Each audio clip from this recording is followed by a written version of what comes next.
ادع إلى سبيل ربك بالحكمة والموعظة الحسنة.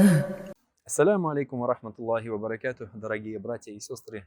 Хотел бы от всего сердца поздравить вас с наступившим праздником Ураза Байрам. Пусть Аллах примет наши посты, благие дела. Пусть Всевышний Аллах воздаст нам за наши молитвы, за чтение Корана. Аллах Всевышний по своей милости одарил нас двумя праздниками, как приходят в изречениях от пророка, саллаллаху алейхи вассалям, как пророк после переселения из Мекки в Медину вошел в этот город, он увидел там праздник.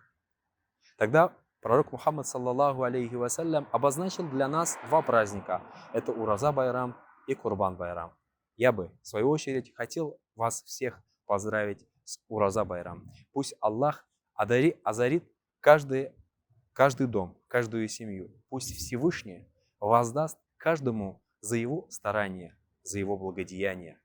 Мы, будущие мусульманами, несмотря на пандемию, старались внести свою лепту в этот благословенный месяц посредством помощи неимущим, нуждающимся, колясочникам, инвалидам, людям пожилого возраста. Пусть Аллах примет все наши старания. Я прошу у Всевышнего, пусть Всевышний примет наши милостини, фитр садака. Пусть Всевышний одарит каждого из нас, нашу семью, наших детей здравием, благополучием. Всех вам благ. Ассаляму алейкум ва рахматуллахи ва баракатух.